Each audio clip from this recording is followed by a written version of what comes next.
Welcome back to Explain 11 and welcome back to the Pilatus PC-12.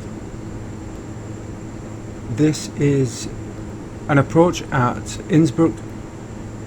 Now Innsbruck is probably the iconic approach because of the nature of the surroundings. The scenery is quite breathtaking. I don't know if it's done perfectly in this pierware rendition of Innsbruck, but it's it's a reasonable version of the aerodrome and the surroundings. I've got a slight issue in this approach, and that is that if you look carefully, the autopilot is not set to maintain altitude, and that kind of runs all the way through, or the effects of that run all the way through this video. I don't know why it suddenly will not hold at altitude. It just suddenly stopped. Previously I looked at this approach and it worked fine, but after that it will just constantly try to climb. Sometimes it's as high as 2,000 feet per minute, but then it settles down for a 500 feet per minute climb. Don't know why it does that. I'm not new to this aircraft, so I know how it works. It just will not hold an altitude. Not sure why. It's one of those things that happens every now and then where something just goes awry. So I'm manually holding altitude, and again that just kind of upsets the approach, as you will see later. So we are approaching Elmem at 13,000 feet as we activate the approach. At Rattenberger, Romeo Tango Tango, we will descend to 11,500 feet, 20 miles from Rattenberger, which is the initial approach fix. This approach is a little bit unusual because we will be flying towards Innsbruck, then we will double back for runway 26. The descent will start at the final approach fix, which is Foxtrot 26, and that will be done at about 1,000 feet per minute. So just speeding up the time as we head towards Rattenberger. So at the moment all we're doing is just flying over mountains. A second issue I have is the fact that my rudder pedals ceased working. I was having an issue with the right toe brake, and in order to try to fix that I took the pedals apart. Didn't see an obvious issue, put them back together again, and after that they just ceased working completely. So I'm having to use the twist on a sidewinder stick, which isn't perfect. I think that I need to calibrate, well, not calibrate that, I think I have to edit the curve to make it a little bit less sensitive. I'm having difficulty controlling the aircraft in a straight line with that, but that unfortunately is the nature of using a twist stick, I think. Although yeah, I think I can clean that up a little bit to make it more reasonable. So yeah, this is kind of almost an improvised approach. This is a last minute approach. I've been trying to get this approach done for a while, but I haven't been able to get it to work properly, so in the end I've just had to improvise with manually holding altitude.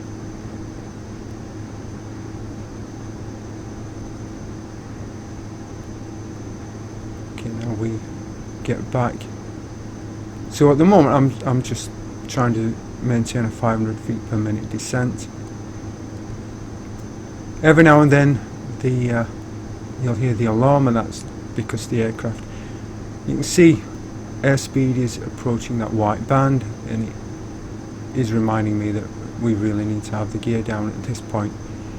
So I need to add a little bit more power to get it away from that white band.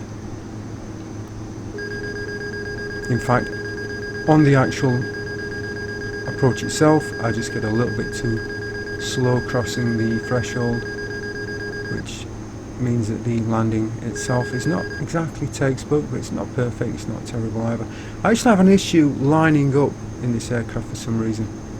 My reference point would be the basically the HSI, getting that centered, but I'm not at all sure. I think that might not be correct.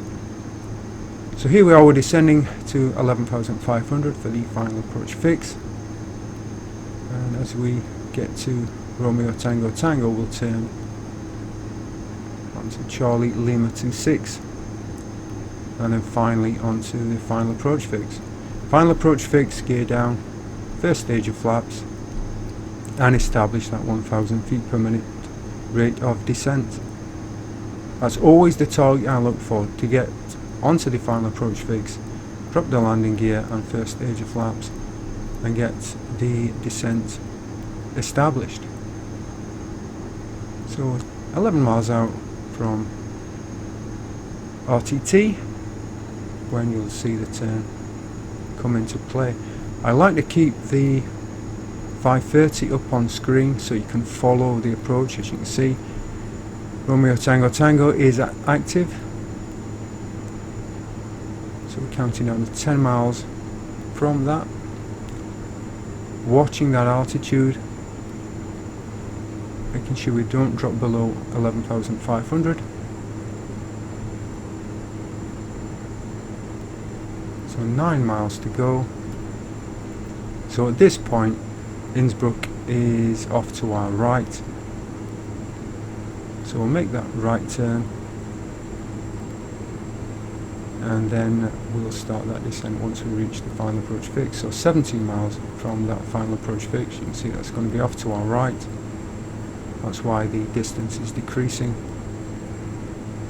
So we're getting closer to it. Because I don't have autopilot altitude hold, even as you can see, it's pre-selected. Even when I arm it, activate it, doesn't really matter. For some reason the aircraft wants to climb, and no matter what I do, it will continue to climb.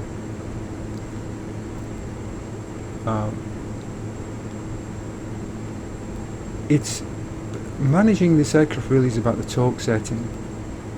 When you're looking at your descent, you really have to memorize to a certain extent the torque settings that are going to give you the descent you need. Really, with this aircraft, I actually should have trimmed a bit nose down when I was on the final approach to maintain a better airspeed. I'm a bit slow on the approach. I should have been a bit quicker. Right now we're at 180, which is perfectly acceptable. I'd like to be at 200, so still a little bit slow, but it's perfectly acceptable at 180. So we're coming up to 4 miles from the turn. So that's something to bear in mind.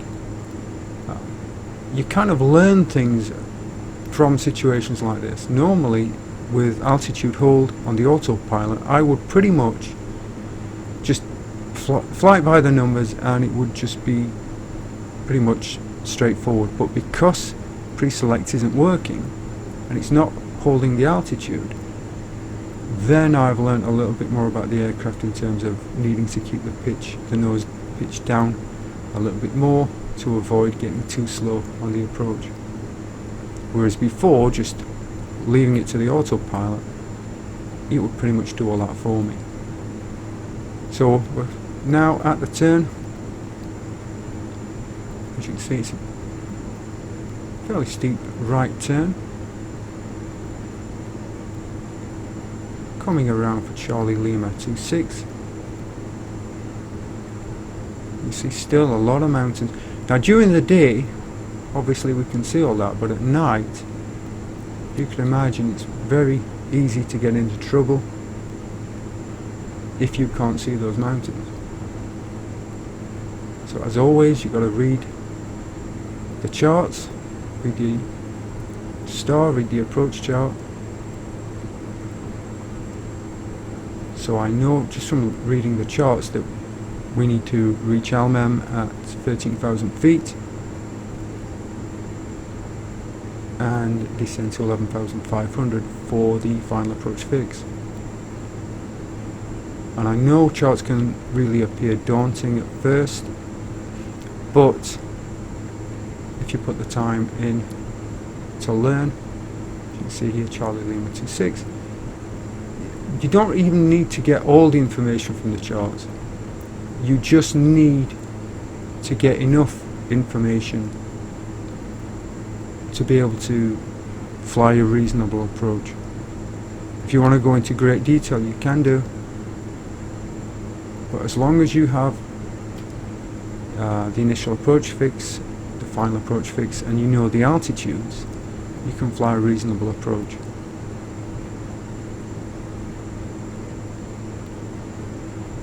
So now 3.7 miles from the final approach fix. You can see we're heading 210, and then we need to turn to 254 for the final approach fix. And here we go with the turn. I'm going to miss out a little bit of the approach just to keep the video down to a reasonable length.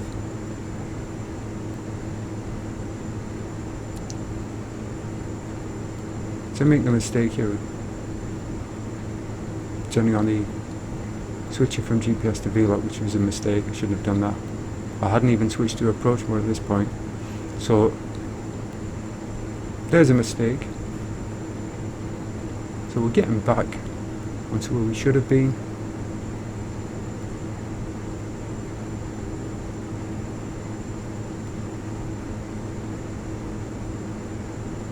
Getting the runway eventually back in sight.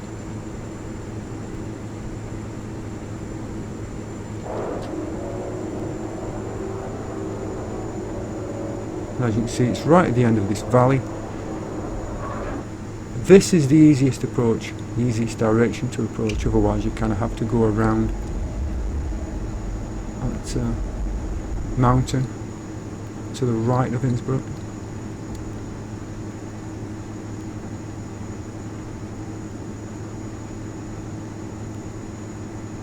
So at this point we're just going to skip ahead a little bit and get a little bit closer on the approach to save a little bit of time.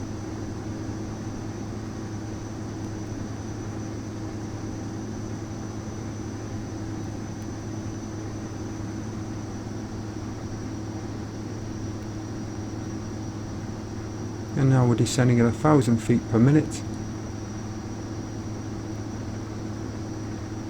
And that's really just pulling the power back, finding a power setting that is going to allow you to have that 1,000 feet per minute descent.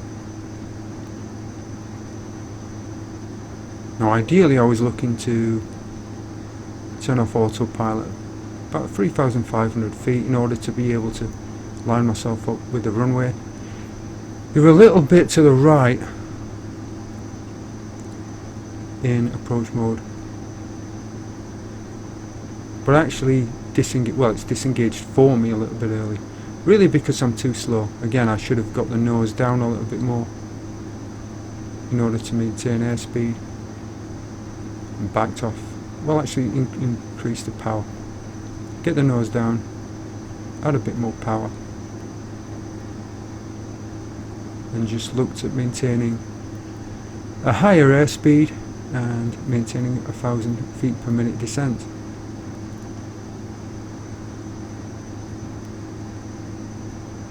So as you can see, because I'm a little bit too slow, it's quite a sluggish approach. Certainly could have been a bit quicker.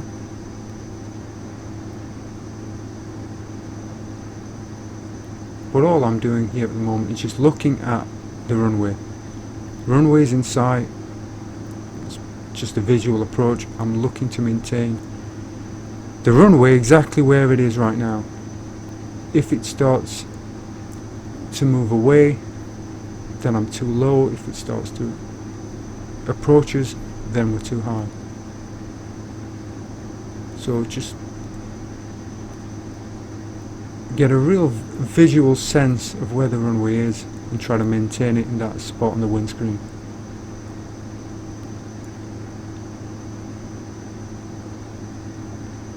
The approach just kind of felt a bit strange for me.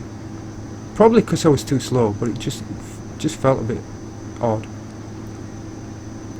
So that's really the root of the problem here, that I'm just a bit too slow.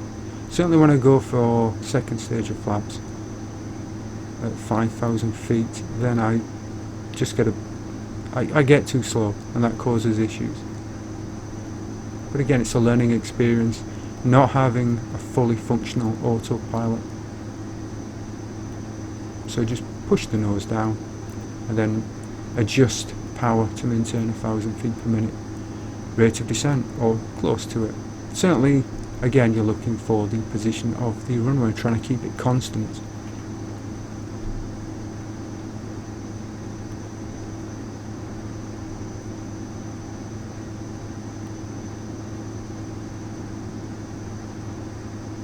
Again, you can see why this would be such an iconic approach. It'll be interesting to see. I don't think I've seen actually any screenshots or videos from Flight Sim 2020 at this airport. Maybe wrong about that, but I can't recall seeing any. But it will be interesting to see how it looks when Flight Sim 2020 actually releases.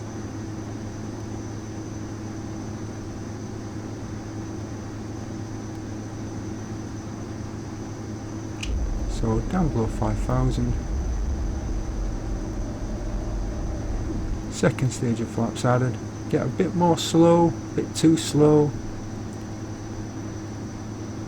Should have nosed down a little bit.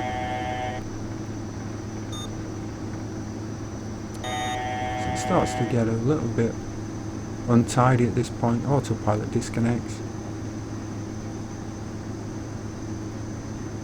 And I'm just trying to really gain control. I seem to be rolling to the left, I'm not sure why. Turn off the panel. Adding right trim. I'm just trying to line myself up. Again, I have a real difficulty getting the aircraft lined up. I don't seem to have a good reference point for this aircraft. I always line it up on something on the instrument panel, so I know where centre is.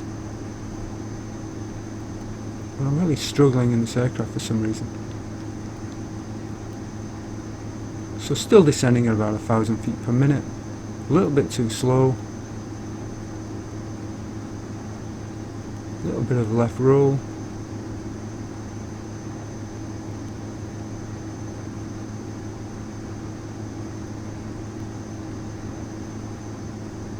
And I think the aerodrome elevation is 2,500 feet.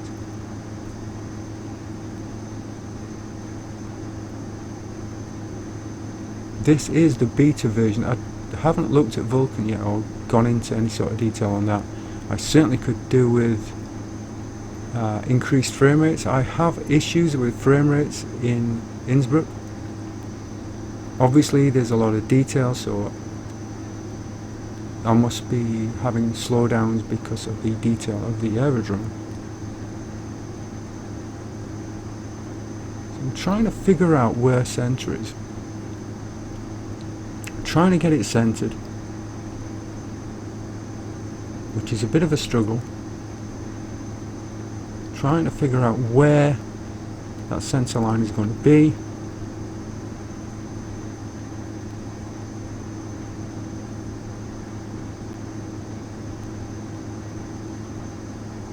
Trying to line up. Just trying to get close to the threshold as my aim point. I'm looking for the numbers as aim point. That's where I'll aim to store my flare. The touchdown is pretty untidy. Really big. Again, I'm going too slow. Could do a little bit more speed. It's a little bit bumpy. Feels a bit odd, but it's not the worst landing in the world. Again, a learning experience. So trying to line it up on the centre line.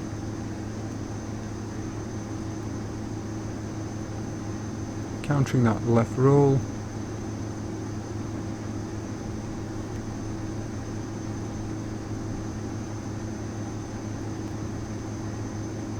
Always trying to figure out where my reference point is for centre line. Going a little bit left. Trying to correct for that.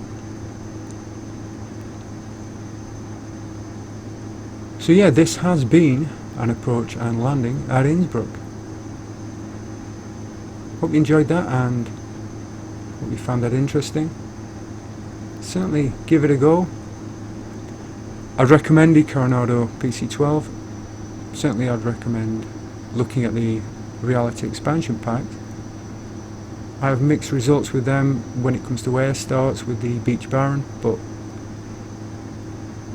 I don't know if that's still an issue with the new updated reality expansion packs. But yeah, hope you enjoyed that, hope you found that interesting, and as always, feel free to like, comment and subscribe.